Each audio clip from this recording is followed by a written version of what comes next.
Hey everyone, Duke Nougat 3D here, kicking off a new series which I like to call Clone Comparison, and this is going to be a series on taking masks from various countries that have been copied by other countries and seeing how they stack up to their adversaries. Nothing really special to note, but it's just going to be a review series when I have nothing else to make a video on, like say when I'm not expecting any more masks, which I am expecting more masks here pretty soon, so... But in the meantime, I just like to get this series off the ground. So today we're going to be taking a look at the US MSA Clearvue and its Japanese counterpart, the Shigematsu TS Super Wide Vision Mask. Now, I do believe that the MSA Clearvue did come first, so this one is bound to be the copy. I believe this is dated the 1990s. These were probably around even in the 80s or so, but I could be very wrong because there's very little to no info on these, so...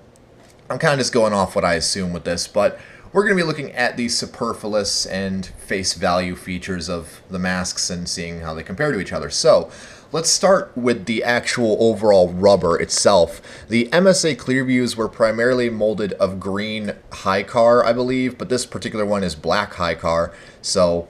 That's one thing to be noted, where the Japanese ones are typically all natural rubber, and I don't know whether it's poor quality natural rubber or if it's just that they have to be in terrible condition in order to leave the country, but that's typically the case with these, unfortunately.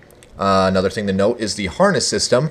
As you may notice, that the MSA Clearvue has a riveted 5-point buckle system, which isn't all too bad, but, you know, the Japanese, I believe, sort of did it a little bit better by using the M17 style pronged buckles, and it is also a 6-point harness, giving a greater degree of comfort and sealing capability. So the Shigematsu clone does get points in that regard due to the fact that it is 6-point above 5-point, but it doesn't really matter because the MSA Clearvue one does have a good degree of comfort and sealing, so nothing really to be talked down about there. The lens, as you can see on the MSA one, is basically just a metal plate that fits over the front of the actual rubber frame, and then there is a continuously looped piece of wire which acts as the crimping that holds it all in place, and that's how that fixes, whereas the Japanese one is more permanent, and it is several metal crimps which fit around the exterior of the rubber frame,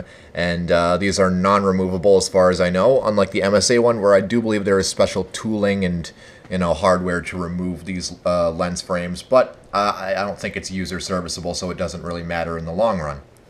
On the MSA Clearvue here, you have a voice diaphragm, which underneath, again, I show this off in my Clearvue review, you can see the outlet valve is sort of its own weird proprietary design, which I'm not too big of a fan of because it seems like it's at risk of getting dirt and debris trapped underneath it, but I don't know, not too bad at least. Whereas the Japanese counterpart has no voice diaphragm, however, it does have a very well protected outlet valve disc, which in my opinion is, the tried and true design, doesn't really need improving, and it's very simple. And so yeah, the outlet valve design I personally like a little bit better on the Shigematsu clone, but the fact that the MSA Clearvue does have a voice diaphragm is a bit of an upgrade as well. The MSA Clearvue here also has it lacks an internal oronasal cup. I do know that there is an accessory internal oronasal cup that you can get for these, but they typically did not come default, whereas as far as I know, the Japanese Shigematsu clones did come with an oronasal cup by default.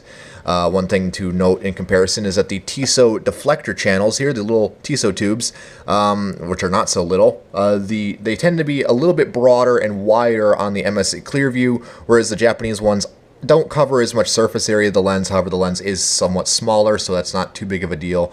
And they both function as they are intended, so it doesn't really matter. And I also noticed the Japanese ones are a bit chunkier and blockier looking from the inside, but I'm not going to be removing the paper I have in these masks for display. Both of these masks will typically use a hose, although the MSA Clearvue does have a threaded connection. I believe this is 25mm, just typical industrial threading, so that you can either have a hose or remove it and use a chin-mounted canister, whereas the Shigematsu TS Super Wide Vision Mask had a permanently affixed hose, and I put emphasis on had because the one that was on this one has long since been broken off, but nevertheless it used a somewhat fixed hose that could be removed with a Tinnerman style clamp, as you can see, but as you could, I don't know if there was any other variants that did use a chin-mounted canister. I wouldn't put it past Shigematsu to develop something like that, since I have seen masks where they do use chin-mounted canisters, but I'm not sure if this particular mask series ever used anything like that. But anyways, that's the way it is with that. For the head harness, I already mentioned that it is a 6-point, and they are both rubber, and they both use the same adjustment system, so nothing to complain about there. They're both pretty much consistent with that. As for the interiors, they both have an intern periphery face seal, and they just both generally have the same general outline and appearance, so there really isn't too much else to mention about these in comparison to each other. They just are what they are, and they do their job well. So I do believe, like I said, the Japanese did improve a little bit more with the harness system. However, the rubber quality tends to be lacking, and also the fact that it lacks a voice emitter is also, you know, a bit of a, not an issue, but just sort of a nice thing that would be, that you should have, I guess, when in comparison to the Clearvue. But anyhow, that's pretty much it. I'm kind of rambling on here. I'll be sure to pump out more of these reviews when I can. And until then, be sure to leave any comments, questions, corrections, or concerns down in the comments below, and I'll see you all later.